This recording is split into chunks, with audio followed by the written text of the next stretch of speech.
Mesdames, Messieurs, en votre titre et qualité, c'est un peu saugrenu ce soir aussi parce que je ne sais pas si vous avez vu toute une série d'étudiants qui préparent leur baptême. En fait, c'est une soirée de parrainage, donc ceux qui sont baptisés parrainent des étudiants sur un nombre de bières bien précis. Et plus on a de bières, plus on a les meilleurs bleus. Voilà la tradition liégeoise.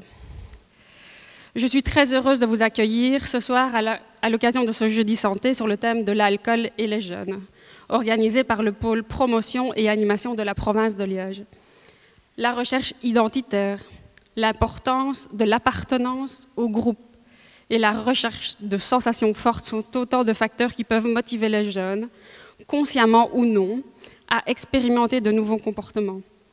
L'alcool peut être vu comme un tremplin pour se dépasser, affronter ses peurs ou améliorer ses performances. Mais à quel moment ces comportements qualifiés de conduite à risque peuvent-ils amener les jeunes à perdre le contrôle de leur consommation? À partir de quand le plaisir laisse-t-il la place à la dépendance? Le pôle promotion et animation de la province de Liège se préoccupe des jeunes et propose, dans le cadre du projet de prévention et de bien-être en milieu scolaire Be Cool at School, une nouvelle offre depuis cette année en matière de réduction des risques liés aux consommations. Des séances de sensibilisation aux assuétudes sont notamment proposées aux élèves du secondaire, mais également aux équipes éducatives et aux parents. C'est donc dans cette optique que la conférence de ce soir s'inscrit. C'est avec grand plaisir que j'accueille le docteur Thomas Orban, médecin généraliste et membre de la Société française d'alcoolologie, cofondateur de la cellule alcool de la Société scientifique de médecine générale, co-créateur du certificat interuniversitaire en alcoolologie et formateur en alcoolologie pour les médecins généralistes. Notre autre orateur est M. Vincent Liévin, journaliste indépendant spécialisé dans le domaine médical. Ils ont coécrit les ouvrages « Alcool, ce qu'on ne vous a jamais dit » et, pour le sujet de ce soir, « L'alcool sans tabou, spécial 12-35 ans », paru aux éditions Mardaga. Je tiens à chaleureusement les remercier pour leur présence et vous souhaite une excellente soirée. Un grand merci pour votre invitation. Mais voilà, merci de nous accueillir à Liège. Vous allez découvrir ce soir 2 ans de travail. Ça fait un peu plus de 2 ans que le docteur Orban m'a contacté, lui qui est au contact quotidien comme médecin généraliste et comme alcoologue de patients qui souffrent d'alcoolodépendance ou de troubles liés à la boisson. Et il m'a proposé de travailler avec lui pour rendre le message un peu plus audible ou compréhensible. Et vous allez découvrir ce que cela a donné. Nous l'avons développé sur une chaîne YouTube, sur une chaîne TikTok, pour aller vers les publics adaptés par rapport aux jeunes. Mais le premier livre qu'on a écrit était destiné plutôt à un public adulte, avec une prise en compte la plus globale possible du sujet. Et puis le second élément, c'est le livre plus pour les jeunes, où on a même mis des QR codes au cas où ils n'auraient pas envie de lire. Mais ils sont quand même armés d'une machine qui leur permet de découvrir le livre autrement. Donc voilà, c'est toute une réflexion pour essayer de sensibiliser, même si on sait que sensibiliser, c'est quand on écoute le message quand on a envie de l'écouter. Il ne faut pas se voiler la face, ce n'est pas parce qu'on fait une conférence que demain, chacun d'entre nous boira juste un verre de moins s'il en a envie. Voilà, bonne conférence. La parole est au docteur. Merci Vincent. Bonsoir à tous. Je suis très content, très honoré d'être parmi vous. J'aime faire ce genre de choses et de transmettre un petit peu le savoir, l'expérience, les connaissances de ma pratique, je vais le dire comme ça. Je suis avant tout un homme de terrain, un soignant qui est un soignant de première ligne et qui est confronté aux patients, aux jeunes, aux moins jeunes. On aurait pu intituler la conférence « Du plaisir à la dépendance » ou « Plaisir ou dépendance ». Je vous laisserai un petit peu cogiter là-dessus. Alors, je vais d'abord vous présenter le monde dans lequel on vit, parce qu'on parle d'alcool aujourd'hui ici en Belgique, à Liège. On doit toujours garder en tête, pendant la durée de cette soirée, que l'on vit dans en Occident, c'est-à-dire le monde le plus alcoolisé. Or, ça, ce sont des Australiens qui le disent, les problèmes d'alcool sont les plus fréquents, là où l'alcool est le plus accessible et beaucoup promu. Donc on fait beaucoup de publicité. Je vous invite demain à regarder, à chercher les publicités alcool. Vous ne devrez pas tourner la tête trop longtemps, surtout si vous prenez des transports en commun. Et dans les pays développés, et là où il est pas cher. Donc, comme par hasard, chez nous. Ici, vous avez le BMJ. Donc le BMJ, c'est ce qu'on appelle une des Big Five. C'est une des 5 grandes revues médicales au monde et qui disait en 2018, l'alcool doit être reconnu comme une drogue. C'est parfois ce que je réponds à nos politiciens quand ils font des grands discours sur les drogues dites dures et où je les entends pas souvent dire un mot sur d'autres drogues comme celle de l'alcool et pourtant, médicalement, c'est une drogue. Vous voyez ici en 2017, le soir qui dit le Belge, c'est le champion du monde de la consommation d'alcool. Bon, peut-être que c'est un peu exagéré, mais en tout cas, on est dans les gros consommateurs d'alcool. J'aime bien cette image parce que déjà, chez mes patients, quand je leur demande s'ils consomment des boissons alcoolisées, je ne leur demande pas, vous venez de l'entendre, je ne leur demande pas s'ils boivent de l'alcool. Parce qu'il y a toute une série de Belges, si vous leur demandez s'ils boivent de l'alcool, ils vous répondent non.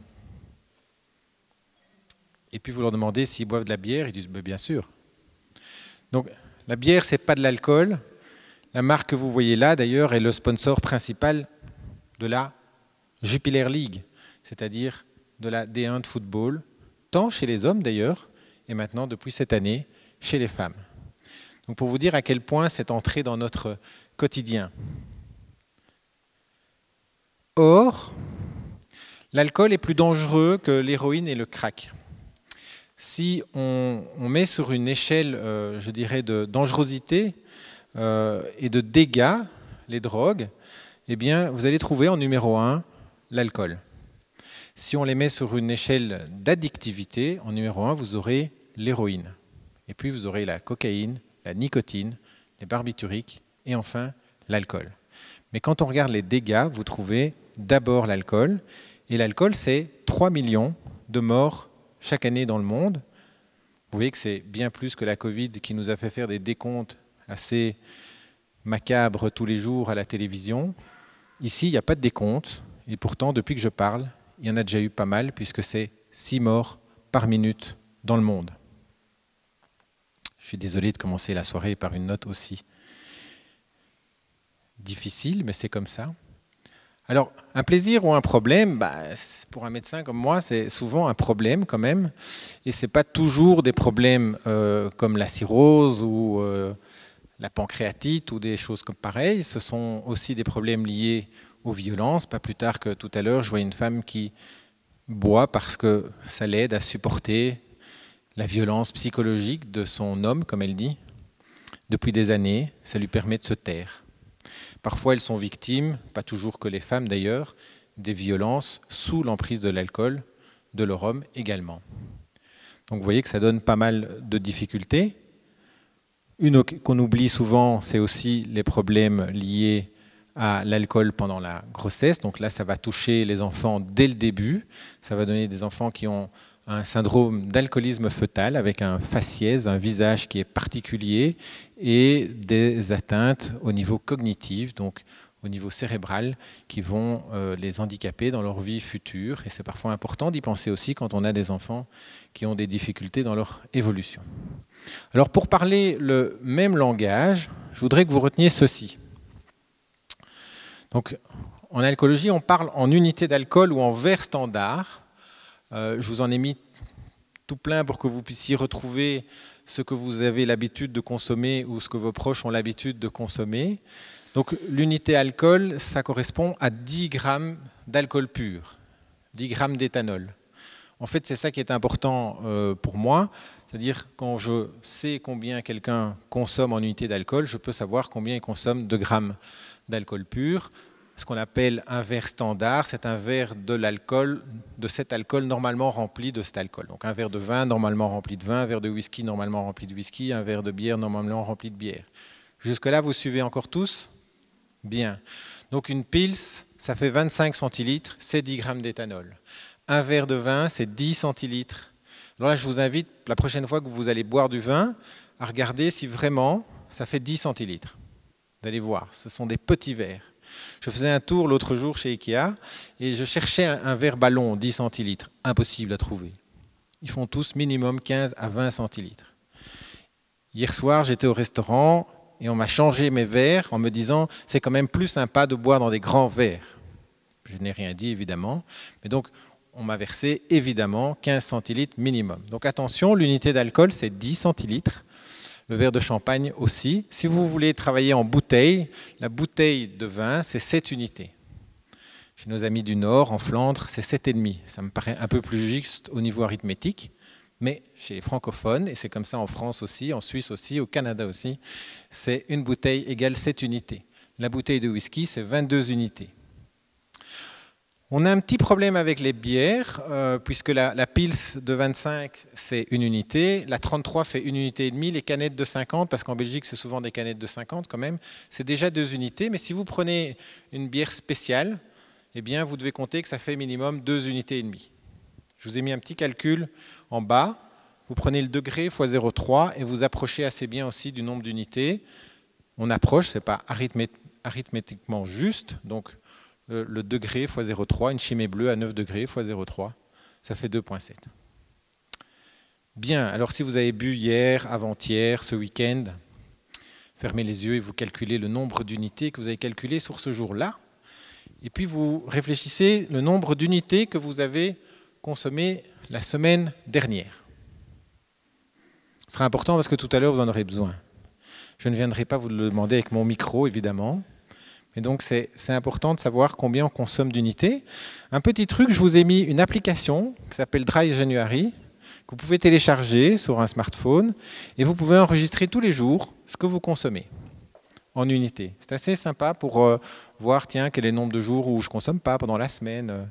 Ce sont des choses que les patients me signalent souvent. Quand on se met à enregistrer sa consommation, on s'en rend davantage compte. Ça paraît idiot, mais il faut le faire pour le savoir. Une autre petite application que j'aime bien, qui s'appelle Be My Angel, ça vous permet de calculer comment se passe votre soirée en fonction du nombre d'unités que vous buvez et comment l'alcoolémie va évoluer. Ici, par exemple, j'ai pris une femme de 54 kg qui va consommer entre 21h et 1h du matin entre 5 et 7 unités. Elles sont juste devant le bâtiment là pour l'instant. Eh bien, vous voyez qu'on arrive assez vite à 2,52 pour 1000, ce qui fait 1,26 mg par litre d'alcool dans le sang, ce qui est quand même déjà beaucoup. On sait qu'à peu près 30%, peut-être un petit peu moins, fait déjà un coma éthylique à 1,5 g d'alcool dans le sang. Donc, ce genre de petite application permet de voir comment une alcoolémie évolue. Et en particulier chez les jeunes, je leur conseille souvent d'avoir ce genre d'application pour voir comment s'est déroulée leur soirée. Un message déjà clé ici, et qu'on voit avec cette application, c'est que les filles n'égalent pas les garçons. Désolé, là il n'y a pas d'égalité des sexes. Si vous prenez un garçon et une fille, elles ne vont pas métaboliser l'alcool de la même manière et à la même vitesse. Et donc l'alcool va monter plus vite chez une fille pour le même nombre de verres. Ok ? Donc elles sont plus fragiles par rapport à ça. Elles le sont d'autant plus si elles pèsent peu, et elles le sont encore davantage si elles consomment le ventre vide. Alors quelques petits repères. Vous vous rappelez le nombre de verres que vous avez consommé la semaine dernière? On a des repères du Conseil supérieur de la santé qui sont les 10-2-0, 10 parce que pas plus que 10 unités par semaine. C'est le deuxième message clé. 10 unités par semaine, pas plus que 2 unités par jour et au moins 2 jours où on ne consomme rien sur la semaine. Ça, c'est les recommandations je dirais, du Conseil supérieur de la santé, ce qu'on appelle des recommandations standards. On recommande évidemment de ne pas consommer dans des situations à risque. C'est clair que si on a une tronçonneuse en main, il vaut mieux pas avoir une canette de 50 centilitres dans l'autre main, surtout quand dans ces cas-là, c'est parfois des Gordon. La Gordon, 50 centilitres, c'est 4 unités. Et à 14 degrés, c'est 5,6 unités. Parce que les Gordon, il y a des 10, il y a des 14. Donc, ce sont des canettes tueuses. Et pas plus que 4 unités par occasion. Parce qu'il y en a qui me disent, bon, ok, d'accord, 10 unités par semaine, c'est très bien, mais moi, il y a 6 jours semaine où je ne consomme pas, donc est-ce que je peux prendre les 10 unités en un jour? Ce n'est pas conseillé, ce n'est pas très bon pour le cerveau.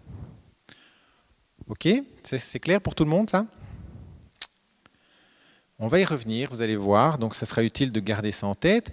On a d'autres repères qui existent encore, qui sont les repères de l'OMS. L'OMS, donc l'Organisation mondiale de la santé, dit 14 unités par semaine pour les femmes et 21 pour les hommes.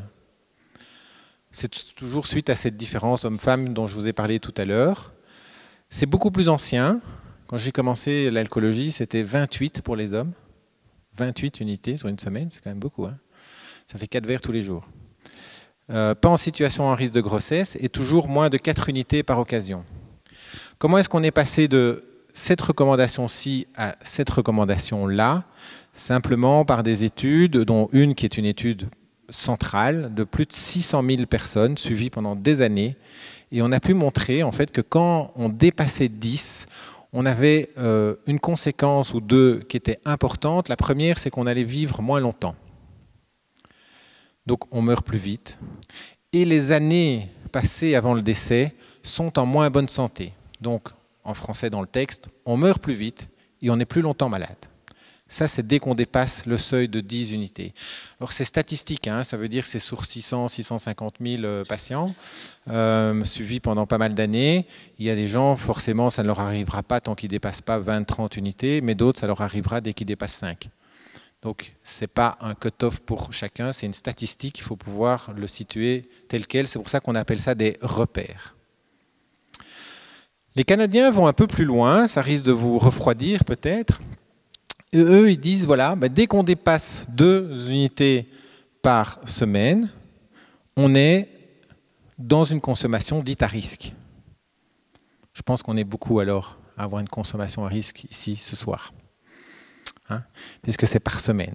Donc ils vont encore plus loin, donc vous voyez que la science elle évolue toujours avec les connaissances, et du coup les recommandations évoluent également, mais je ne suis pas sûr aujourd'hui que les recommandations canadiennes sont acceptables en Belgique, et peut-être pas à Liège non plus. Alors, les problèmes d'alcool, on parlait du plaisir qui amène éventuellement à la dépendance. Voilà un peu tous les diagnostics. Et je pense que c'est important de se retrouver dans ces diagnostics. Vous allez pouvoir faire votre propre diagnostic, puisque maintenant vous savez combien d'unités vous consommez sur une semaine normale ou la semaine dernière.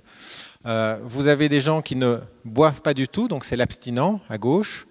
Déjà dans cette catégorie, vous avez 2 types d'abstinents, ceux qui boivent pas du tout, qui n'ont jamais bu, et ceux qui ont bu pour toute leur vie et qui ont décidé d'arrêter.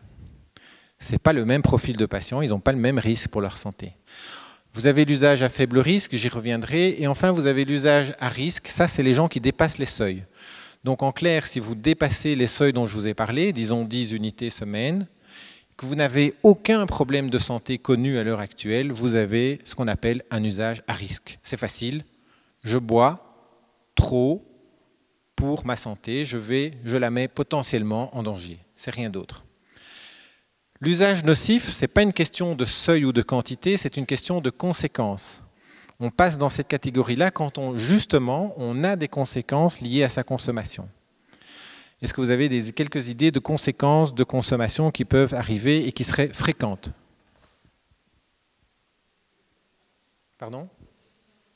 Les accidents de la route, donc par exemple des problèmes de roulage sous l'influence de l'alcool, ça peut être un accident.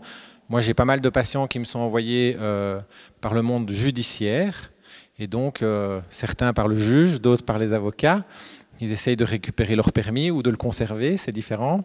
Mais c'est un problème de santé quelque part, parce que quand on perd son permis, on commence à avoir un problème aussi pour aller au boulot, parfois. ou pour d'autres choses. Donc ça, c'est déjà un usage nocif. Je consomme, mais j'ai une conséquence. Et c'est un bon exemple, le roulage, parce qu'on peut très bien avoir ce type de problème alors qu'on consomme peu souvent. Par contre, on a consommé dans une situation dite à risque, au volant, et donc ça engendre un problème. Ça, c'est un usage dit nocif. Vous voyez d'autres problèmes de santé qui peuvent arriver? La violence. Quoi d'autre? Oui, l'agressivité, la violence, on est sur le même chapitre. Des maux de tête, des problèmes cardiaques, hein, des troubles du rythme, d'hypertension. Une hypertension sur 5 est liée à l'alcool. C'est quand même pas mal. Hein. En fait, pardon? J'ai pas compris. Oui, des problèmes de boulot. Hein, donc, on parle beaucoup de burn-out ces temps-ci. Je suis convaincu que dans beaucoup de burn-out, l'alcool joue un rôle. Plus vous consommez, moins votre cerveau fonctionne bien. Je vous montrerai ça tout à l'heure. Moins il fonctionne bien, plus vous avez l'impression que ce qu'on vous demande est compliqué ou de trop. Je ne dis pas que tous les burn-out sont liés à l'alcool. Je dis dans les burn-out, il y a souvent un problème d'alcool et il faut y penser parce qu'on ne pose pas la question, bien souvent. Si je prends des médicaments qui sont très souvent vendus en Belgique, dans le top des médicaments, on reçoit, nous, chaque année, les médicaments qui sont le plus prescrits. Par exemple, vous avez les inhibiteurs de la pompe à protons, ce qu'on appelle des antiacides pour les gastrites, les ulcères d'estomac, les reflux gastro-œsophagiens. C'est aggravé par l'alcool. Donc si j'ai un ulcère ou une œsophagite et que je consomme régulièrement de l'alcool, ça s'appelle un usage nocif. J'ai déjà une conséquence. Les anxiolytiques en Belgique, hein, tout ce qui est contre le stress, l'anxiété, les antidépresseurs. Je ne sais pas si vous savez, mais on fait partie aussi des champions d'Europe en termes d'usage des antidépresseurs. Bref, dès que vous avez une conséquence de votre consommation et que vous consommez, plus qu'une fois par toutes les lunes, c'est ce qu'on appelle un usage nocif. Et le sommeil aussi? Le sommeil aussi? Oui, donc le sommeil, ça fait partie des médicaments qui sont aussi beaucoup vendus en pharmacie. Les somnifères. Donc il faut savoir que l'alcool permet de s'endormir parce que c'est un inhibiteur cérébral, donc il éteint un peu le fonctionnement cérébral. Quelqu'un qui n'a jamais bu, il a tendance à piquer du nez. Hein. Ça, c'est assez connu, mais par contre, c'est un perturbateur du sommeil. Donc ça détruit les cycles du sommeil systématiquement, et donc avoir des problèmes de sommeil et consommer régulièrement, a fortiori si je prends de l'alcool ou une boisson alcoolisée pour pouvoir mieux dormir, forcément, c'est un usage dit nocif. C'est important ces choses-là parce que vous voyez que c'est un continuum. J'évolue. Je ne bois pas. Je bois à faible risque, ça veut dire que je reste en dessous des seuils. Je n'ai pas de problème de santé. J'ai toujours pas de problème de santé, mais je dépasse les seuils. J'ai des problèmes de santé qui apparaissent. Et puis un beau jour, je deviens dépendant. Donc la dépendance, ça veut dire que je ne sais plus m'en passer. J'ai besoin d'alcool pour fonctionner. On dit que le dépendant est celui qui a perdu la liberté de s'abstenir. Ce à quoi me répondent certains patients, mais moi je m'arrête quand je veux. Alors ce n'est pas tout à fait faux. En fait, en faisant ça, ils essayent de jouer sur une distinction entre la dépendance, c'est-à-dire je suis capable de m'arrêter, ce qu'un véritable dépendant au sens physique du terme est incapable de faire. Hein. La dernière patiente que j'ai vue, c'est une infirmière qui va comme ça, parce que dès qu'elle est en manque d'alcool, ça tremble. Donc ça, c'est une dépendance physique. Vous avez des gens qui n'ont pas cette dépendance physique, mais qui sont addicts, c'est-à-dire qu'ils retournent toujours à leur dépendance. Donc ceux-là vont vous dire, j'arrête quand je veux, oui, et je réponds, mais vous y retournez tout le temps. D'accord, ça c'est le côté dépendance. On va en parler. Bref, est-ce que tout ça c'est clair? C'est important pour parler d'alcool parce que sinon on fait des amalgames, on met tout le monde dans le même panier. J'entends souvent une phrase, vous savez docteur, parce que je mets souvent ce livre-là sur mon bureau, puisque les patients ils viennent me voir aussi pour des problèmes d'alcool. C'est pas pour moi parce que moi je suis pas alcoolique. C'est quoi un patient alcoolique? Un jour un médecin m'a répondu, c'est quelqu'un qui se balade autour de la gare du Midi, chez nous à Bruxelles, avec une gordone en main. On rigolait bien, alors je lui ai répondu, bon ben ça va, alors il n'y a pas trop d'alcooliques sur Terre, parce qu'ils ne savent pas tous se promener autour de la gare du Midi avec une gordone en main. Mais je vous défie de faire une définition correcte de ce que c'est exactement un alcoolique. On a tous un alcoolique en tête, dans notre famille, dans notre quartier, dans notre rue, au boulot. Mais pourtant, ils sont tous différents et en général, ceux-là, on les voit assez vite. Par contre, il y a des tas de patients alcoolodépendants qui se baladent dans la rue et on ne les retrouve pas, on ne sait pas le voir. Quand ils viennent au cabinet, mes stagiaires me disent « mais enfin, j'aurais jamais imaginé que c'était un patient dépendant ». Donc la plupart des dépendants, en fait, ne se voient pas. Alors, je continue pour que vous ayez le background vraiment important. L'addiction, c'est 5 C. Comme me disait un patient, je lui dis, vous connaissez les 5 C de l'addiction? Et il me dit, oui, je connais, docteur. Campari, Chimay, chouf, catastrophe. Bref, je lui dis, non, c'est pas ça. Alors, c'est une consommation compulsive. Hein. Quelqu'un qui boit de manière rapide, je ne sais pas mieux exprimer ce côté compulsif, ils y retournent, ils reboivent encore un verre et un autre verre. C'est une caractéristique de l'addiction. C'est un phénomène continu. Ça ne veut pas dire que c'est tout le temps, ni tous les jours, ni à toute heure. Il y a aussi des patients qui me disent « je ne suis pas alcoolique parce que je ne bois pas dès le matin ». Ça n'a rien à voir, en fait. Malgré les conséquences, caractéristiques, on en parlera d'ailleurs, vous verrez que ces caractéristiques, on les retrouve aussi dans le binge drinking. Hein, le binge drinking, je vous donnerai cette définition, c'est une consommation rapide. Et on aime bien dire « les jeunes font du binge drinking ». On en reparlera. Mais donc, on continue cette habitude malgré les conséquences.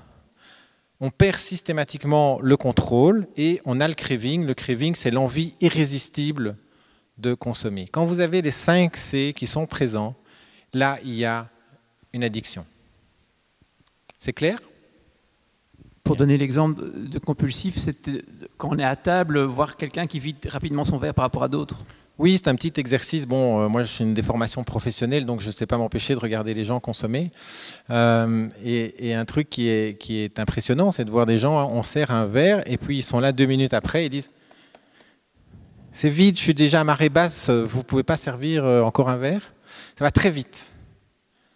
Or, si vous vous amusez sur l'application Be My Angel, à mettre par exemple 4 verres d'affilée sur 1 heure, ou 1 verre par heure sur 4 heures, vous verrez que la courbe est très, très, très différente. Ça, c'est le premier effet. La courbe sera très différente. Vous allez monter très, très vite votre taux d'alcool dans le sang. Mais plus vite vous montez votre taux d'alcool dans le sang, plus vite vous déconnectez le premier plomb du tableau des plombs qui vont sauter les uns derrière les autres, qui est la tour de contrôle. La tour de contrôle, elle est là-dedans. C'est ce qui nous différencie, par exemple, des poissons rouges. On a un cortex quand même préfrontal qui prend des décisions, ce qu'on appelle le cerveau exécutif. Hein, je décide, j'agis. Vous déconnectez le cerveau exécutif assez vite, même si vous n'êtes pas en train de chanter sur la table, vous n'êtes pas en train de tituber dans la rue, mais votre cerveau exécutif a déjà commencé à se déconnecter. Et du coup, la première mauvaise décision que vous allez faire, c'est quoi? Encore un verre.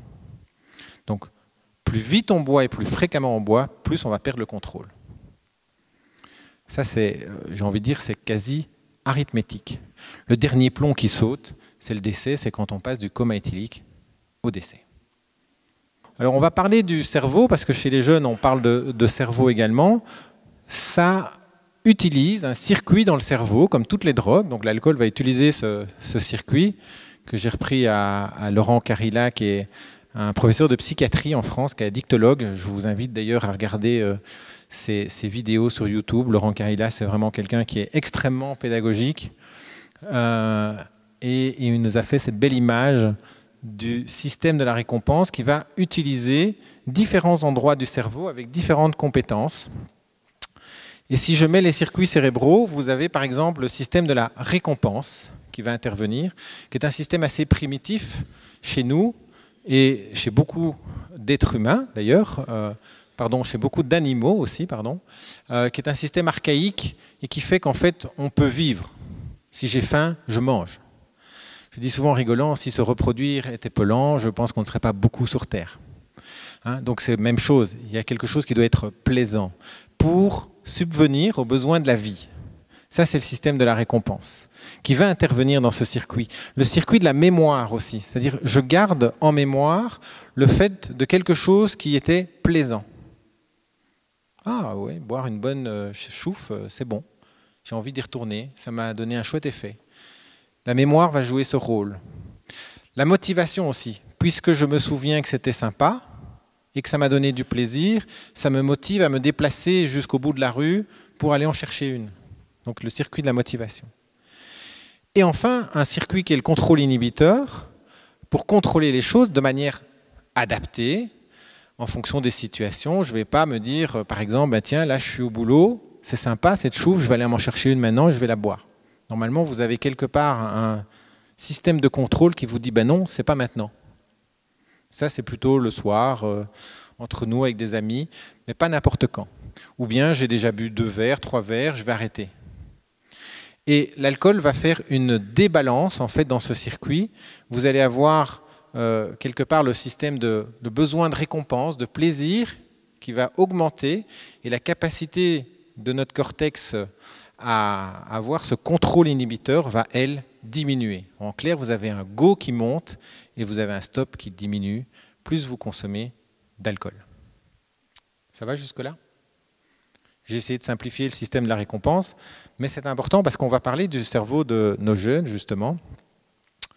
Ici, c'est pour vous montrer que c'est bien un système progressif où on active ces systèmes de récompense. Ça va générer aussi du stress, finalement, dans le cerveau, et il va générer le besoin, petit à petit, de reconsommer pour calmer ce stress. Beaucoup de mes patients me disent « je bois de l'alcool pour calmer mon anxiété ». Et je leur réponds non, c'est l'alcool qui rend anxieux. Donc l'alcool est une molécule anxiogène, c'est une molécule dépressogène. Quand on boit régulièrement de l'alcool, ça rend anxieux, ça rend dépressif, ça rend insomniaque. Je peux vous citer comme ça des tas d'autres choses que ça rend. Et finalement, on prend le produit pour éviter, soi-disant, quelque chose, mais c'est produit par la substance elle-même. Ce qui a fait dire à ces auteurs-là, qui sont des auteurs assez connus, la maladie, c'est une maladie cérébrale et non une défaillance morale. Je ne vais pas trop m'étendre sur ce schéma-là, mais c'est pour vous dire que notre société a besoin de changer de paradigme et de passer du jugement au soin. Il est grand temps. Justement, le soin, on a un problème, et c'est pour ça qu'on en parle aussi aujourd'hui, c'est que finalement, il faut à peu près 18 ans pour que quelqu'un soit aidé, soit pris en charge, entre le moment où il va découvrir, où il va percevoir, et souvent les gens le perçoivent, qu'il y a un problème entre le produit et moi, et le moment où ils sont soignés vraiment. Il faut 18 ans. Vous voyez qu'il y a seulement 15% des patients qui sont diagnostiqués, 8% des patients qui sont soignés. C'est beaucoup moins que la dépression, beaucoup moins que la maniaco-dépression, beaucoup moins que la schizophrénie, beaucoup moins de toute une série de maladies mentales de patients ici qui sont sous-diagnostiqués, sous-traités. Et c'est important parce que ça commence dès le plus jeune âge, justement. Alors, allons-y. On va commencer avec le cerveau. Donc ici, je vous montre des cerveaux pour vous montrer que l'activité cérébrale, vous voyez en bas à gauche un cerveau d'un jeune de 15 ans qui ne consomme pas. À droite, vous avez le même genre de cerveau, jeune de 15 ans, qui lui consomme, qui est un consommateur régulier. Ils consomment de plus en plus tôt, nos jeunes, hein, et on se dit, c'est pas grave, ils ne consomment pas beaucoup, mais ça a déjà un impact dans un cerveau qui est en pleine modification, hein, puisque pendant l'adolescence, vous avez un cerveau qui évolue énormément. On les met dans une résonance magnétique fonctionnelle, ça veut dire que c'est une machine qui va permettre de voir à la fois leur cerveau, mais aussi comment il fonctionne. Et vous voyez à gauche un cerveau qui a l'air de bien fonctionner, ça s'allume de partout, et de l'autre, ça s'allume pas beaucoup. Extérieurement, ça ne se voit pas sur leur visage. Donc c'est un autre message important. Les gens ont l'air de tous se ressembler, mais certains sont déjà impactés par l'alcool et ça ne se voit pas. Et ça rend compliqué aussi le dépistage de ce problème de santé et son accompagnement.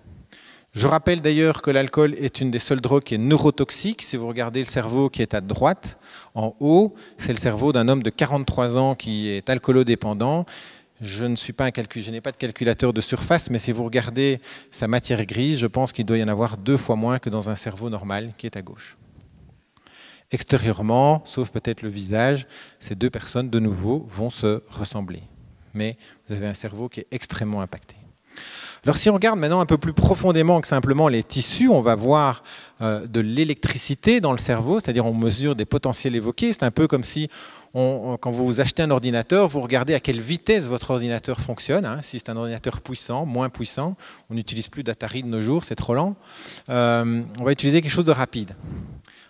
Notre processeur à nous, il est extrêmement rapide. Hein. Alors il y a des méga ordinateurs qui le battent, mais pas pour tout. Donc ici, vous avez en vert la courbe de quelqu'un qui ne boit pas. Puis vous avez en bleu la courbe de quelqu'un qui boit, on va dire, à peu près 20 unités par semaine, mais réparties sur tous les jours. En jaune, vous avez quelqu'un qui consomme 20 unités par semaine, réparties sur 2 jours. Là, on commence à se rapprocher de la population étudiée par Pierre Morage, qui vient de Louvain-la-Neuve, c'est-à-dire ces Kobe, qui sont tous les étudiants de Louvain-la-Neuve. Alors, on peut sortir de Louvain-la-Neuve et on va vers Salvatore Campanella à l'ULB. Il a aussi un laboratoire à ciel ouvert et il fait le même genre de travaux. C'est bien pour ça qu'ils ont écrit ensemble un livre sur le binge drinking, entre autres, et sur les troubles neurocognitifs. Vous avez en rouge, de nouveau, des jeunes qui vont consommer 40 unités en 2 fois, donc 20 à chaque fois.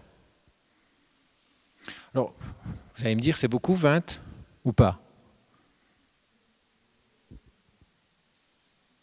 Vous êtes mitigés, hein? Il y en a qui n'osent pas dire que ce n'est pas beaucoup, et il y en a qui disent, bah oui, c'est beaucoup. J'avais un jeune devant moi, il y a pas plus tard que cet après-midi, et il me disait, docteur, j'ai fait que 2 soirées préfab ce mois-ci. Je dis, des soirées préfab, c'est quoi ça? Ben oui, un préfab, vous savez ce que c'est un préfab? C'est un préfabriqué. Un préfabriqué dans lequel il y a juste un truc, c'est une pompe à bière. Je dis, vous installez sympa, comme un petit salon, vous discutez entre vous. Non, pas du tout, tout le monde est là, aggloméré les uns sur les autres, c'est juste pour boire, c'est 1 € la bière, c'est super. Donc vous voyez que Elie, il y en a partout, c'est un gars de l'ULB, hein, j'ai rien contre l'ULB, rassurez-vous, mais il y en a partout sur le campus de l'ULB, à chaque endroit de l'ULB, il y a un préfab. Et vous savez d'ailleurs, c'est le plus gros client d'AB InBev, hein, c'est l'ULB. Ah, chouette. Moi je croyais que les unives c'était fait pour enseigner aux gens, pas pour foutre leur cerveau en l'air. Donc ici, ils consomment évidemment 20 unités sur une soirée, facilement. Alors, vous voyez que la vitesse de traitement ici a diminué. Cette vitesse de traitement qui a diminué, ça semble persister sur 6 mois au moins. Conséquence, si vous faites des soirées gain d'ail 2 fois par semaine, à 20 unités chaque soirée par exemple, et que vous faites ça pendant une bonne partie de l'année et que vous arrêtez pour le blocus en avril, eh bien, c'est mal barre pour le mois de juin parce que c'est moins de 6 mois. C'est aussi mal barre pour le mois d'août, ça vous l'avez compris. D'accord ? Ce qui fait dire à Pierre Morage qu'un échec sur 4 à Louvain-la-Neuve, c'est lié à l'alcool. Ce qui est quand même pas mal. Alors pourquoi ? Parce que quand on regarde ce que ça va impacter ce qu'on appelle le cerveau exécutif, hein, dont je vous ai déjà parlé tout à l'heure. Et le cerveau exécutif, c'est savoir planifier les choses, c'est s'organiser, c'est anticiper, c'est mémoriser. Donc je savais que j'avais une soirée ce soir où je devais parler, donc j'ai mémorisé ça, puis je me suis organisé, j'ai vérifié que ma conférence était quand même bien prête, j'ai planifié avec Vincent l'heure de notre départ en tenant compte des embouteillages de Liège. Bref, on a tout fait, et grâce à quoi? Notre cerveau exécutif. Et puis, il faut aussi mémoriser et restituer, c'est-à-dire j'ai appris une matière, je dois la restituer d'une certaine manière. Si je n'arrive pas à faire ça, il y a peu de chances que je réussisse mon année. Or, c'est justement ce qui est impacté par la consommation d'alcool. Donc vous voyez qu'il ne faut pas être, je déteste le mot, je vais l'utiliser pour que vous compreniez, mais il ne faut pas être alcoolique pour avoir des problèmes liés à la consommation d'alcool. Ça n'a rien à voir. Exécuter certaines tâches, j'en ai parlé, et le fait que c'était durable, j'en ai parlé également. Donc maintenant, on sait que l'alcool dans le cerveau, ça ne le remplace pas comme ici, mais ça l'atteint fortement. Alors quand on fait du binge drinking, ça a aussi des conséquences. Je viens d'en parler pour certaines. Donc vous voyez qu'on a différentes formes de binge drinking. Ça, c'est encore assez ancien, hein, à la paille. Maintenant, on a des choses parfois encore plus importantes que ça, où on se cale des tuyaux d'arrosage dans la glotte et puis on fait couler le liquide. Ça peut aller très très vite.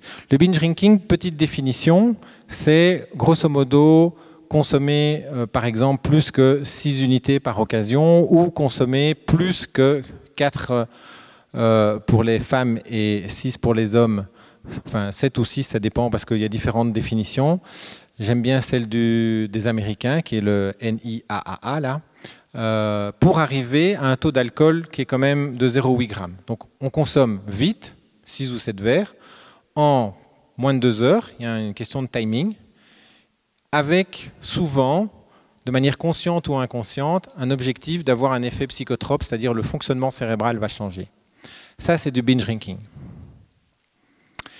Alors, il est clair que la population de jeunes, et en particulier à l'UNIF, en fait, ou dans les autres écoles, bref, à cet âge-là, on en fait pas mal. Quelle est, à votre avis, l'autre population qui en fait beaucoup ?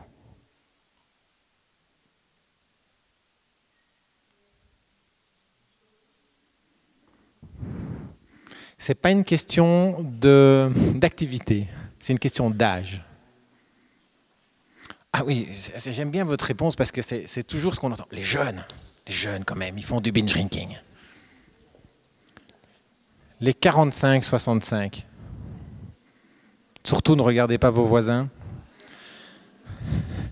Les 45-65 sont ceux qui font le plus de binge drinking avec les jeunes. Je pense que c'est important aussi quand on parle d'alcool de se dire, mais tiens, pourquoi est-ce qu'on est toujours en train de pointer quelqu'un du doigt? L'alcoolique, c'est lui. Le binge drinker, c'est lui. C'est pas vrai, c'est nous aussi en fait. On fait aussi du binge drinking. Si vous appliquez les critères de l'addiction au binge drinking, vous allez voir que bizarrement, ça peut encore coller. C'est continu. Les gens qui font du binge drinking, très souvent, ils refont. Moi, j'ai des étudiants qui font ça toutes les semaines. Malgré les conséquences, ils loupent les cours, ils se cassent la figure, ils ont des propos violents. Certains, après, ils essaient d'effacer, ils aimeraient bien effacer des messages SMS qu'ils ont envoyés, mais pas de bol, ça s'est plus effacé quand c'est arrivé de l'autre côté. Donc, ils ont des conséquences. Ils ont envie de le faire, ils ont vraiment une envie importante parfois de le faire. Si vous regardez les 5 critères, vous allez les retrouver. Ce qui me fait dire que finalement, le binge drinking et la dépendance à l'alcool, ce sont 2 faces de la même pièce de monnaie. Et je vous rappelle qu'on a parlé de maladies cérébrales chroniques.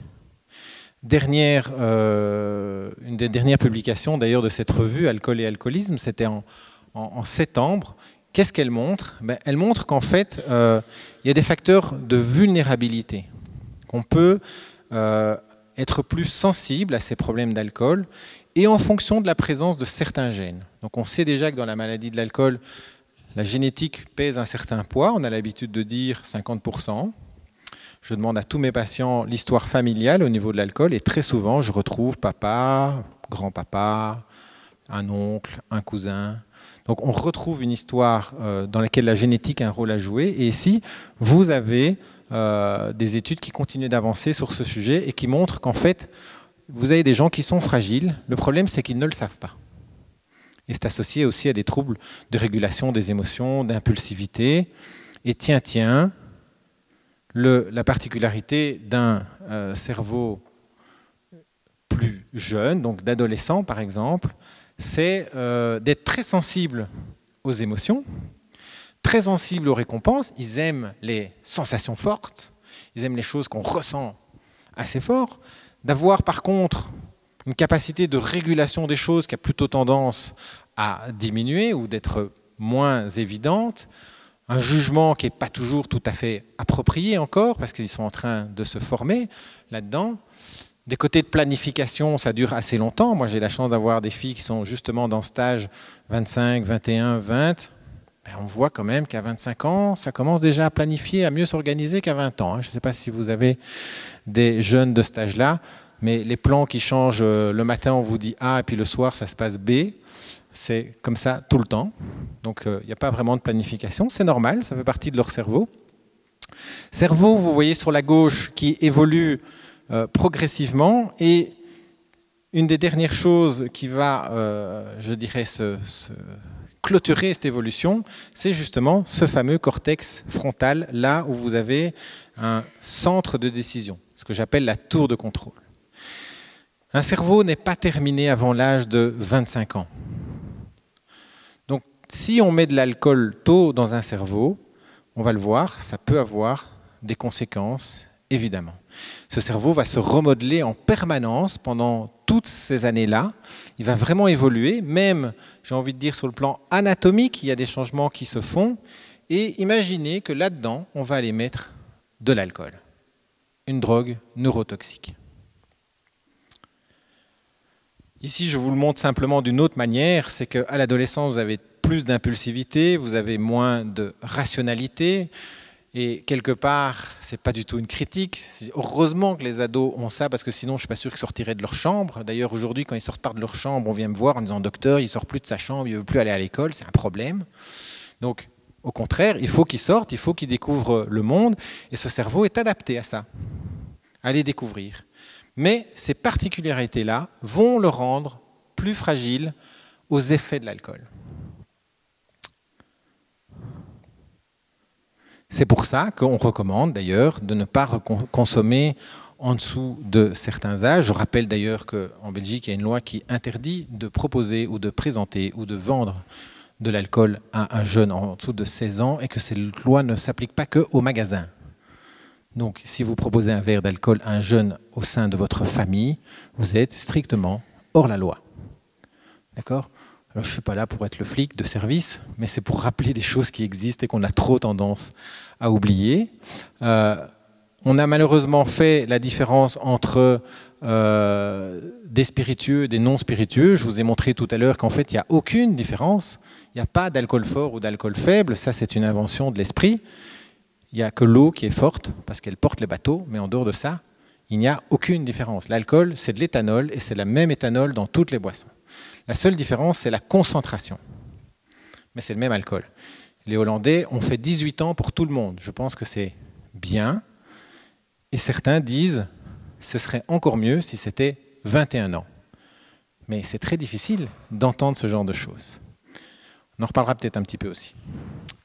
Bon, ça a des conséquences quand même, hein, puisque vous voyez que nos jeunes consomment très tôt. 45% des jeunes consommateurs de 15 à 24 ans ont commencé à consommer de l'alcool avant 16 ans. Donc on consomme jeune chez nous en Belgique, le plus souvent vers 13-14 ans, c'est à ce moment-là que ça commence. Pourquoi je l'ai mis là ? D'abord parce que ça s'est passé pas loin d'ici. Hein, donc ces jeunes ont déjà des dégâts et ça va parfois jusqu'au décès malheureusement. Le risque de dépendance augmente, plus on consomme vite. Donc si vous faites du binge drinking à l'adolescence, vous avez un risque de dépendance qui est multiplié par 3. Et si vous consommez avant 15 ans, vous avez un risque de dépendance qui est multiplié par 4. Boire avant 13 ans augmente de 47% le risque de devenir dépendant. Ça tombe à 9% si on ne consomme pas jusqu'à l'âge de 21 ans. Donc vous voyez, on passe de 47%, 13 ans, 9% à 21 ans. Si en plus de ça, dans votre histoire, il y a le fait que vous êtes le fils d'un alcoolodépendant, vous pouvez multiplier ce risque par 4 à 7. Et si vous êtes la fille d'une personne alcoolodépendante, vous pouvez multiplier ce risque par 3 à 4. Quand je vois des patients au cabinet, je leur demande non seulement l'histoire familiale, parce que je cherche évidemment le poids de la génétique, et puis je leur demande toujours à quel âge ils ont consommé de l'alcool pour la première fois. Hein, une boisson alcoolisée pour la première fois. Eh bien, c'est toujours jeune, à quelques rares exceptions près. Alors, je n'ai pas fait des statistiques scientifiques, c'est juste de l'expérience ici. Quand ce sont des exceptions, ce sont souvent des enfants d'alcoolodépendants qui voulaient tenir l'alcool éloigné, mais qui un jour en ont bu, ils ont eu des difficultés de la vie ou d'autres, et finalement sont quand même devenus dépendants. Donc le poids de cet environnement, le poids des gènes, le poids de l'endroit dans lequel on vit, des gens que l'on côtoie, tout ça a évidemment pas mal d'importance. Alors quelques conseils quand même pour parler d'alcool. Là, je vous ai remis un petit peu ce qu'il y avait dans le livre. C'est d'anticiper une soirée avec les jeunes. Quand ils vont sortir, leur dire ne pas boire, ça c'est pas possible, c'est inaudible. Quoique, ça dépend de l'âge, je vais l'aborder également. De discuter avec eux des règles qui vont concerner par contre l'interdiction de consommer ou pas en fonction de l'âge, de les aider et de les faire participer à l'élaboration de ces règles. Je crois que c'est très très important, donc ça nécessite un dialogue en fait. Ils vont beaucoup plus avoir tendance à respecter des règles auxquelles ils ont participé que de respecter des règles qu'on leur impose. Et pour participer à l'élaboration de règles, il faut comprendre certaines choses. Raison pour laquelle je vous ai expliqué tout ce que j'ai expliqué avant. D'accord ? Il faut aussi, quand on met des règles, pouvoir établir des conséquences. Dire ça n'est pas possible, mais ne rien faire quand ça arrive, ça n'a pas de sens. Rester calme en cas de non-respect des règles, ça ne sert à rien de s'énerver, ça ne changera jamais rien, sauf peut-être aggraver le problème. Être aussi un modèle, et c'est là que quand on discute d'alcool avec les jeunes, je vous conseille d'être toujours extrêmement authentique, parce que leur donner un discours que vous ne respectez pas vous-même, ça s'arrête tout de suite. Tiens, un truc que l'ado a, c'est un radar pour détecter ce que vous êtes en train de raconter comme connerie. Et il va directement vous foncer dessus. Comme il est impulsif, ça n'attend pas. Ça va ? Donc, ça pose aussi de la manière comment nous, on consomme. Est-ce qu'on consomme tous les jours ? Est-ce qu'on consomme systématiquement, par exemple, tous les soirs ? Est-ce qu'on prend systématiquement un apéro ? Est-ce que moi aussi, papa, je fais du binge drinking ? Est-ce que ça m'arrive ? Mais je pense qu'il faut pouvoir en parler. Quand est-ce qu'il va consommer ? À quelle occasion ? Et comment assurer sa sécurité ? Je discutais avec une de mes filles, par exemple, qui dit « Oui, enfin, c'est pas grave, quand on boit trop, papa, je prends un Uber pour rentrer à la maison. » Je dis « Ah ouais, tiens, si tu as trop bu, qu'est-ce qui pourrait t'arriver dans le Uber ?»« Ah ouais, ça, je n'avais pas pensé. » Donc, voilà, on peut discuter aussi de ce qu'on croit être sécure, qui ne l'est pas nécessairement. Comment est-ce qu'on est accompagné ? Est-ce qu'on rentre seul ? Est-ce qu'on rentre avec quelqu'un ? Bien connaître l'entourage du jeune et les endroits où il va, ça nécessite toujours de l'authenticité, de la confiance. Encourager aussi le fait d'en parler avec d'autres, que les parents ne soient pas les seuls interlocuteurs pour parler d'alcool.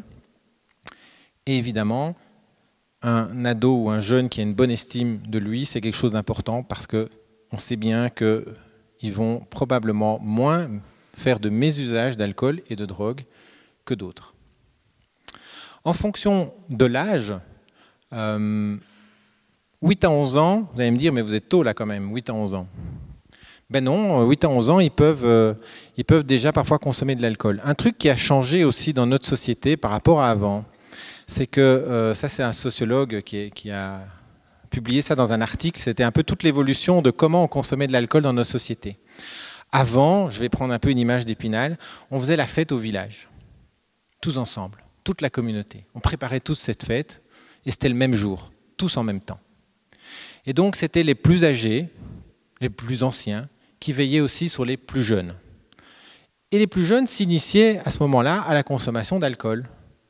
J'ai envie de dire, au vu et au su de tout le monde. Tout le monde les voyait, puis il y en a un qui disait à un moment donné, bon écoute mon petit, viens, va retourner dormir parce que là tu as peut-être déjà un peu trop bu. Et on apprenait les choses ensemble. Aujourd'hui, pour ceux qui ont des jeunes, vous le savez, ils ne vous préviennent pas qu'ils vont consommer. Jamais. En fait, ils vont tester ça dans leur coin. Ils vont chez un paki, comme on dit chez nous. Ils vont chercher une bouteille de vodka à 15 €. Et puis, ils se font des shots et ils essaient de voir ce que ça donne. Et parfois, ça dérape. Parfois, ça ne dérape pas. Mais il n'y a personne qui est là pour leur enseigner, finalement, comment on peut user de ce produit. Donc, c'est important d'être ferme à cet âge-là pour dire l'alcool... Pour les raisons que je vous ai données, c'est que ça va détruire un cerveau qui est en pleine formation. De 12 à 14 ans, j'ai envie de dire même chose, mais en établissant des règles, et ne pas les laisser seuls aussi à ces âges-là. Je vois parfois des parents qui me disent « Oui, on a une fête d'anniversaire, chez nous, il n'y aura que de la bière, vous savez, ce n'est pas de l'alcool fort, vous savez ce que j'en pense. Mais on a laissé la maison, on leur a laissé la maison, on veut être des parents sympas, et donc ils vont pouvoir faire la fête d'anniversaire sans nous. » On ne laisse pas des jeunes de cet âge-là avec de l'alcool sans surveillance.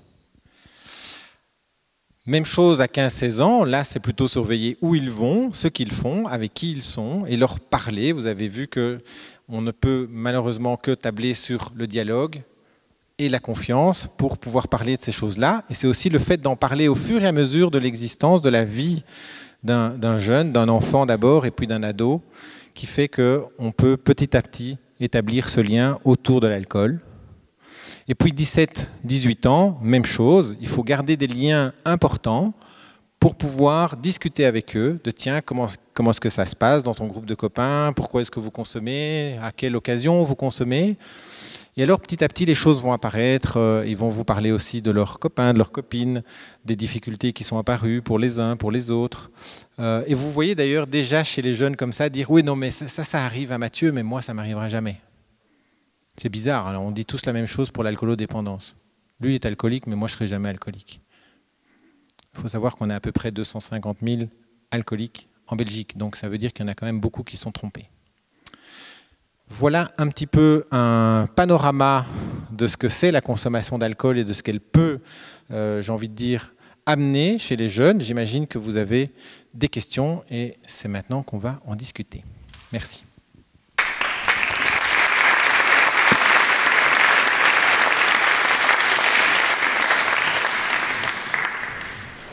Bonsoir à tous, Michel, je suis alcoolique abstinent depuis 14 mois, heureux de l'être. J'aimerais savoir, docteur, si le cerveau se régénère d'une quelconque façon. Il faut savoir que j'ai 63 ans. Merci. Bravo d'abord. Bravo. C'est un beau parcours de faire ça. En fait, c'est une très bonne question aussi, ça se régénère, oui. Beaucoup de dégâts liés à l'alcool sont réversibles. On me parle souvent de cirrhose. Je dis aussi que jusqu'à la cirrhose, malheureusement pas la cirrhose, mais jusqu'à la cirrhose, la fibrose hépatique, c'est réversible.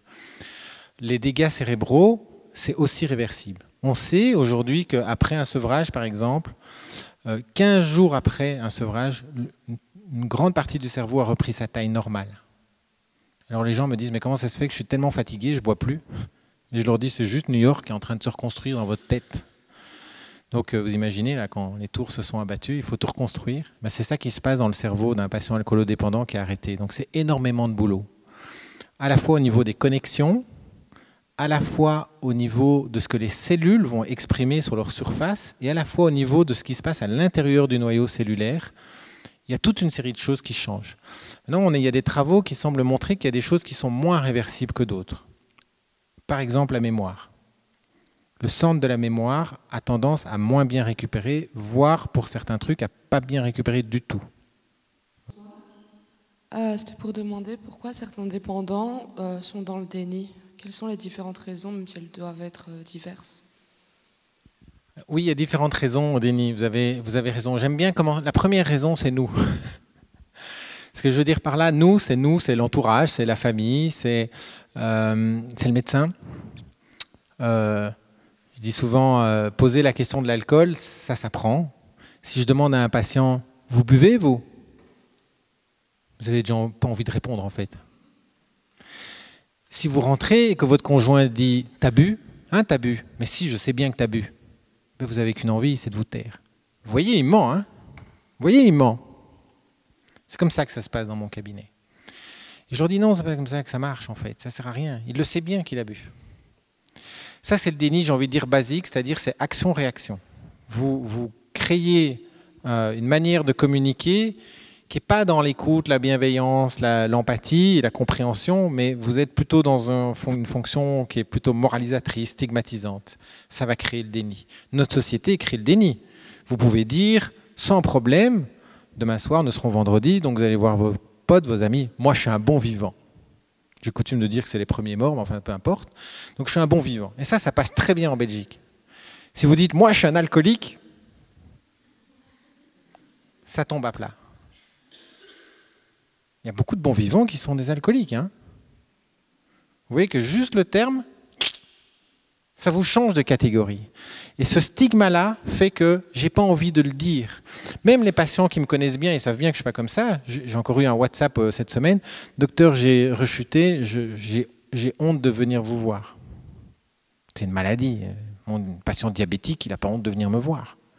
D'accord ? Mais le poids du jugement moral de notre société par rapport à ça est extrêmement important. Et renforcé par la manière dont nos politiciens gèrent le problème.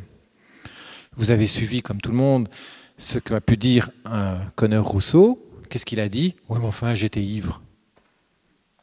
J'ai dit une connerie, certes, mais j'étais ivre. Le problème, c'est que le patient, le lendemain matin qui venait chez moi, il avait été pris avec 1 gramme d'alcool dans le sang au volant par la police. Vous croyez qu'il va pouvoir dire au juge, enfin, monsieur le juge, j'étais ivre? C'est pas grave. Donc, ce qui est un facteur diminuant pour notre ami politique est un facteur aggravant pour le tribunal. Et qui a fait ces règles-là? Les mêmes politiciens. Donc nous sommes dans une société complètement schizophrène par rapport à ça. D'un côté, c'est accepter tant que tout va bien. De l'autre côté, on vous pointe du doigt. La deuxième raison pour laquelle il y a du déni est une raison qui est une raison psychologique de protection. Moi, je vois du déni, par exemple, quand j'annonce à un patient qu'il a un cancer du poumon, que malheureusement, il a des métastases et que probablement son avenir à moyen terme est bouché. Et puis, il vient me revoir 2 semaines après et me dit « Oui, mais j'ai contacté là quelqu'un à Paris et lui, il va me guérir, lui. Il va me guérir, ça, je suis sûr. Il va me guérir. » Et je me dis « J'ai bien expliqué ou j'ai pas bien expliqué ?» En fait, il est condamné. Il est dans le déni. C'est trop fort pour lui d'entendre ça. Vous comprenez ça? C'est trop compliqué. Et pour certains patients, c'est trop compliqué de pouvoir accepter qu'ils sont dans cette maladie-là. C'est une protection. C'est le déni. À ne pas confondre avec le mensonge. Le mensonge, c'est raconter quelque chose de faux pour en obtenir un bénéfice. C'est pas pareil. On rencontre les deux chez les patients alcoolodépendants. Et contrairement à ce qu'on pense, c'est pas tellement des menteurs. Loin de là. Ça arrive, mais nous aussi on ment, non? Enfin, je pense. Moi, ça m'arrive de mentir, en tout cas. Vous avez aussi le déni par atteinte cérébrale. On parlait du cerveau. Donc, il y a des fonctionnements cérébraux qui commencent à être perturbés par la consommation d'alcool. Et vous allez réagir petit à petit différemment. J'ai passé aujourd'hui beaucoup de temps avec une dame qui a une addiction, plus à l'alcool maintenant, mais aux écrans. Tellement addicte qu'elle ne fait plus son job. Et évidemment, elle est convoquée par ses patrons. Elle est tellement addicte qu'elle n'a plus fait son job. Qu'est-ce qui va se passer, à votre avis? Elle va se faire virer. Mais en fait, elle est malade. C'est une dame qui a été dépendante de la codéine, puis de l'alcool, puis maintenant des écrans. Et je lui dis, je pense que ça, c'est vraiment une expression de la maladie. On va vous mettre en arrêt de travail. Vous n'êtes pas apte à travailler. Non, je veux aller à cet entretien. Je veux aller à cet entretien. Mais c'est pour vous faire virer. Donc vous voyez ce côté, on n'est plus sur la même planète, on n'arrive plus à parler de la même chose finalement. Il y a du déni là-dedans, il y a peut-être d'autres choses d'ailleurs aussi chez elle, mais je ne vais pas en parler. Mais donc, il y a du déni. Donc dire d'un patient qu'il ment systématiquement parce qu'il dit qu'il ne boit pas alors qu'il boit, c'est trop simple. Vous avez mentionné tout à l'heure assez rapidement l'anxiété qui pouvait être liée à l'alcool et vous avez parlé du fait que ce n'était justement pas l'alcool qui allait régler l'anxiété, mais plutôt l'inverse. Mais à la fois, on entend souvent dire que l'alcool, justement, ça désinhibe, ça détend, etc. Donc, est-ce que vous pouvez en parler plus longuement pour mieux expliquer? Oui, bien volontiers. Donc, l'alcool, c'est une molécule chimique, hein, c'est 2H5OH, vous vous rappelez. C'est une molécule chimique qui va rentrer très très vite. Elle rentre un peu partout. Hein, c'est une molécule lipophile qui va vraiment dans le cerveau aussi, avec des effets psychotropes. Hein. Donc, la plupart des drogues, d'ailleurs, sont caractérisées par le fait qu'elles ont un effet psychotrope. Sinon, ce ne serait pas une drogue.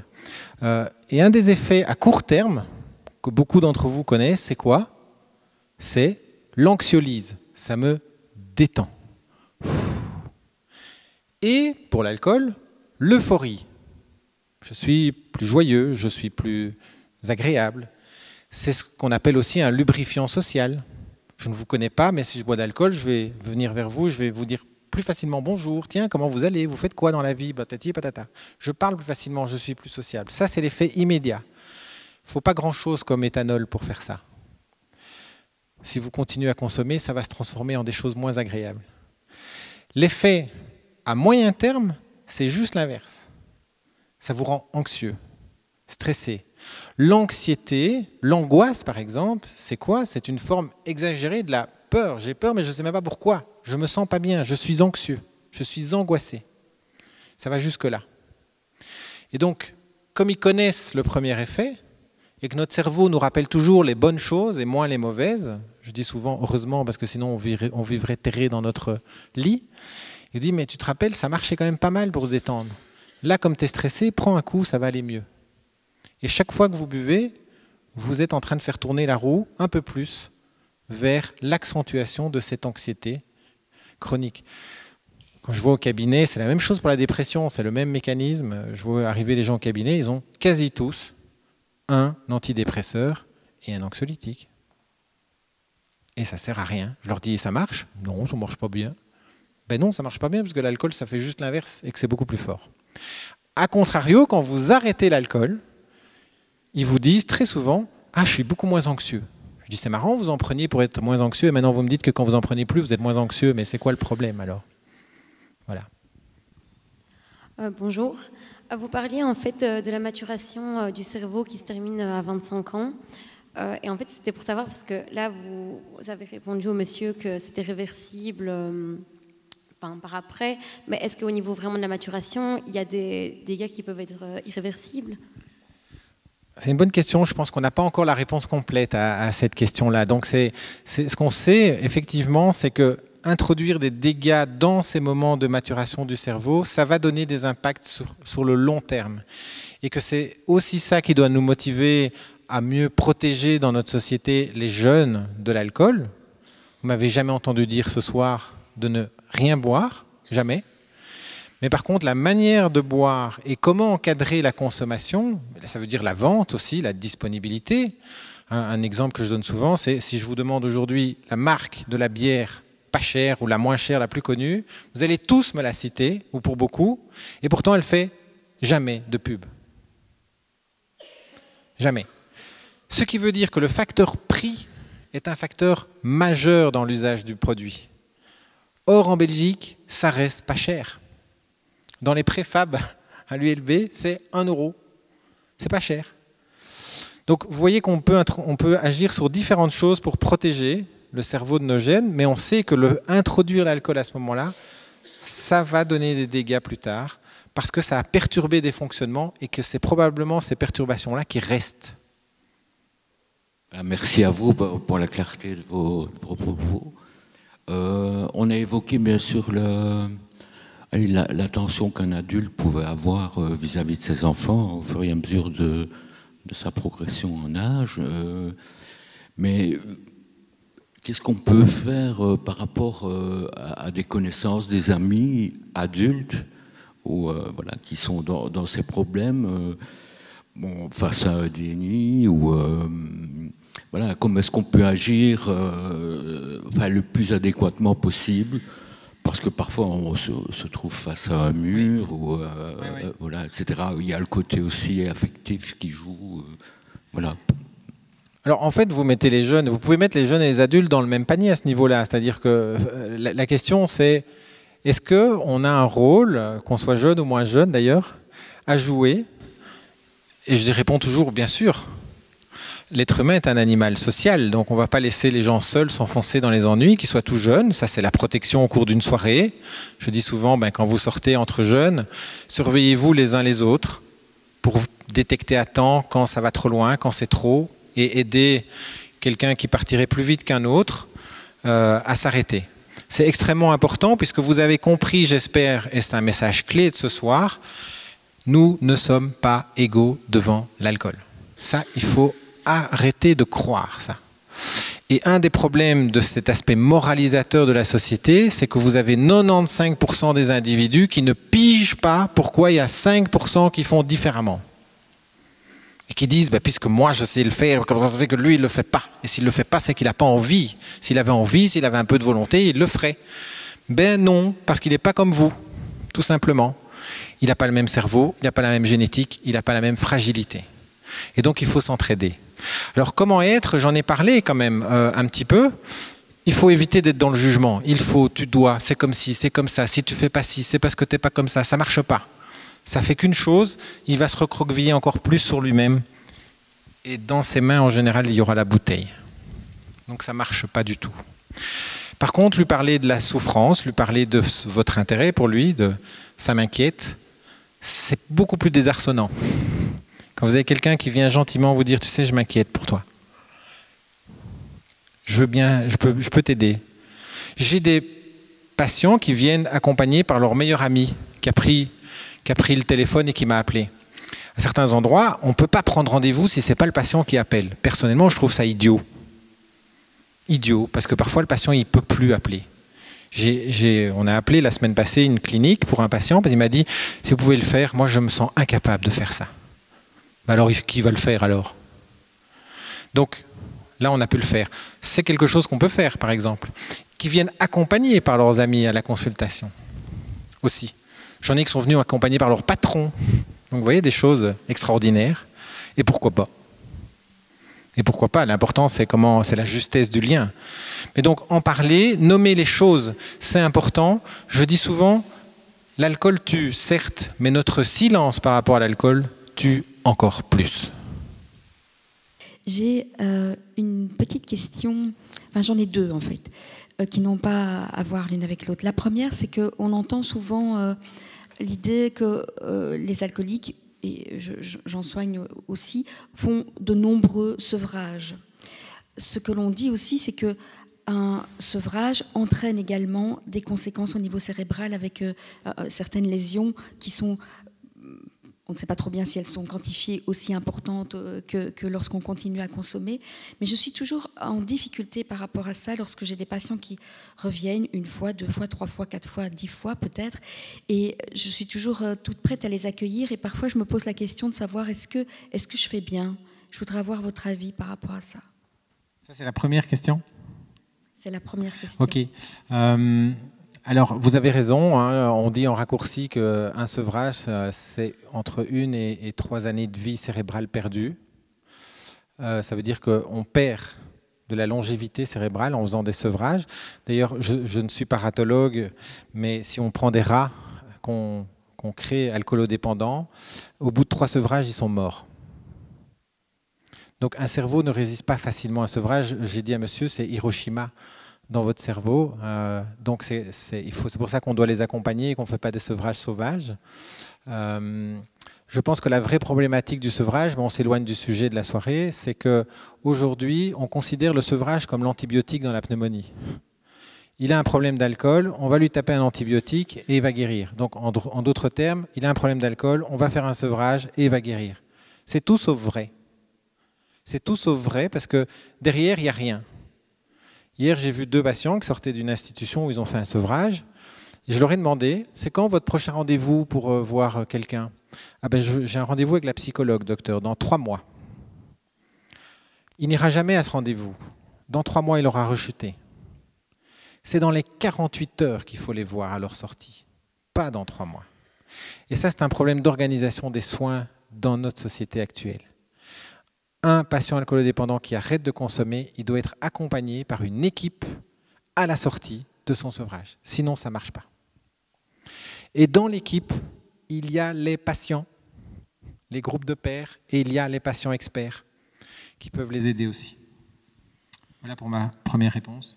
Merci. Et pour la seconde question, et merci pour la réponse à la première question, qu'est-ce qu'à votre avis, il manque par rapport à la prévention pour l'alcoolisation chez les jeunes? Fondamentalement, des règles sociétales. C'est-à-dire, aujourd'hui, on ne peut pas consommer de l'alcool avant 16 ans. Chaque année, on a des émissions quasi de télé. Vous regardez RTL, RTBF, n'importe où. Chaque année, quasi. Vous avez un reportage qui montre que les jeunes ont réussi à aller s'acheter de l'alcool n'importe où facilement, et pas qu'une bouteille. Donc ça ne marche pas, c'est n'importe quoi. La deuxième chose, c'est l'aspect de la publicité. Aujourd'hui, la pub de l'alcool pour les jeunes est très peu régulée. Je ne sais pas si vous avez vu le dernier plan alcool. Enfin, je ne sais pas si on peut appeler ça un plan alcool d'ailleurs. On a interdit la publicité, je crois, dans les 10 minutes avant l'émission qui concernerait des tout jeunes. Mais si vous allez au cinéma, vous avez des pubs sur l'alcool tout le temps. Vous ouvrez un magazine, vous avez des pubs sur l'alcool tout le temps. Vous ouvrez YouTube, vous ouvrez n'importe quoi, vous avez des pubs sur l'alcool très, très souvent. Aux abords des écoles, vous avez très souvent des pubs pour l'alcool. Ce n'est pas par hasard, c'est parce qu'on sait que c'est comme ça qu'ils vont se mettre à consommer. Et il y a des pubs sur les boissons sans alcool. Parce qu'on sait aussi qu'on rentre dans la consommation d'alcool par la consommation sans alcool. Donc on n'a pas régulé ça. On n'a pas régulé le prix de l'alcool. Or, les études qui montrent qu'en augmentant le coût de l'alcool, on a moins de consommateurs, étaient des études théoriques qui ont été mises en pratique dans certains pays, je parle de l'Irlande, de l'Écosse, et qui ont montré que c'était vrai. Alors, il faut mettre le curseur quelque part, parce que si vous le mettez trop haut, vous vous retrouvez avec Al Capone aux États-Unis, c'est pas drôle. Ça donne la prohibition, et donc une économie souterraine. Donc il faut pouvoir le mettre correct, mais aujourd'hui, il est trop bon marché. Alors on parlait des viticulteurs. Par exemple, en France, c'est un lobby extrêmement puissant et Macron protège les viticulteurs parce que c'est le savoir-faire à la française et donc on ne taxe quasi pas le vin. Bonsoir. Voilà, moi je voulais rebondir un peu sur la prévention parce que je pense effectivement que il y a quelque chose à faire là-bas. Oui. Et donc vous parliez tout à l'heure des règles. Alors moi je suis tout à fait d'accord au niveau des règles. Par contre, au niveau des publicités, là, je comprends pas trop bien parce qu'en fait, on est plus ou moins de la même génération, donc je vais dire que j'ai des enfants de l'âge de vos enfants, et je me dis, nous, quand on avait cet âge-là, on avait des pubs pour les cigarettes, on avait des pubs à n'en plus finir, c'était partout, on fumait partout, et maintenant, il n'y a plus du tout ça, et j'ai l'impression qu'il y a beaucoup plus de fumeurs qu'avant, apparemment, moi je ne sais pas. Donc je me dis, est-ce que vraiment la publicité a une influence? Oui, il n'y a pas plus de fumeurs qu'avant, justement. Non. Alors, vous avez des jeunes qui vont essayer la cigarette, mais au total, vous avez moins de fumeurs. Tout d'ailleurs, comme les jeunes aujourd'hui boivent moins qu'avant, hein, il faut le rappeler aussi. Ils boivent, parce qu'on parle d'eux, les pauvres, en disant ils boivent. Non, mais ils boivent moins qu'avant, mais ils boivent différemment. Là où on consommait peut-être plus régulièrement, mais un petit peu, eux veulent consommer moins souvent, mais plus, en plus grande quantité. Et on sait aujourd'hui, on a mesuré l'impact de la publicité, on sait aujourd'hui que, par exemple, des jeunes qui sont confrontés régulièrement à la pub sur l'alcool ont beaucoup plus de probabilité de consommer que ceux qui ne le sont pas. Donc aujourd'hui, ces recommandations, ce n'est pas des recommandations, je dirais, de bon sens. Ce sont des recommandations qui sont basées sur des essais, des études qui montrent qu'il y a des différences par l'exposition à la publicité alcool versus la non-exposition. On a parlé de ce qui se passe au niveau sociétal, au niveau culturel, avec tout ce qui est folklore, baptême et tout ça. Qu'est-ce que vous en pensez par rapport aux jeunes? Comment on pourrait mieux encadrer ça pour qu'il n'y ait pas des dérives ou des comportements plus à risque? De nouveau, je pense que, moi je crois beaucoup dans le sens de la transmission des connaissances. Les gens ne sont pas des idiots, je dis souvent ça, et qu'en expliquant les choses, ils ont tendance à pouvoir accepter d'évoluer, de changer. Mais aujourd'hui, vous avez remarqué, sans doute aujourd'hui, si on a appelé notre livre « Ce qu'on vous a jamais dit », c'est parce qu'il y a plein de choses qu'on vous a jamais dit. Et vous avez sans doute aujourd'hui entendu ce soir, en tout cas je l'espère, des choses que vous n'aviez jamais entendues avant. Et donc la première chose, c'est transmettre des connaissances. La deuxième chose, c'est que ça ne suffit pas, il faut mettre des règles qui protègent. Donc là, je m'inscris toujours en contre nos politiciens qui disent « les gens doivent faire attention ». Mais non, ça c'est mettre l'accent sur l'individu. Moi, je mets l'accent sur le produit.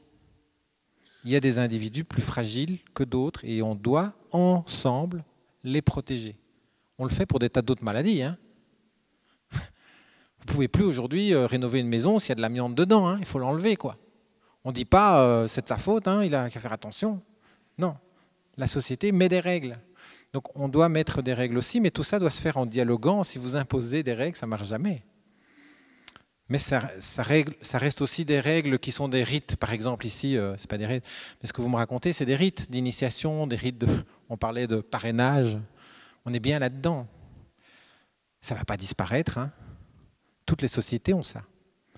La question, c'est quelle est la place qu'on donne à l'alcool, et l'interrogation que je fais, c'est pourquoi dans notre société, c'est un des seuls trucs dont on doit justifier qu'on ne l'utilise pas. Quand vous arrivez à un repas, une soirée, et que vous ne buvez pas, personne ne vous demande « Tiens, pourquoi tu bois, toi, aujourd'hui ?» Tout le monde vous demande « Pourquoi tu ne bois pas, toi ?» J'ai une patiente qui a reconsommé il y a le week-end passé. Elle était à un mariage, prise au piège avec sa famille, et elle ne savait pas quoi dire. Et on lui a dit « Mais pourquoi tu ne bois pas, toi ? Enfin, toi, tu as toujours bu, toi. Tu es celle qui fait la fête, qui boit. Allez, tiens, prends-en un. » Et qu'est-ce qu'elle a fait? Elle l'a pris. Vous vous rendez compte du poids? Donc le respect du non d'un patient, c'est fondamental. Si déjà je peux vous transmettre ça, quand quelqu'un dit non, c'est non.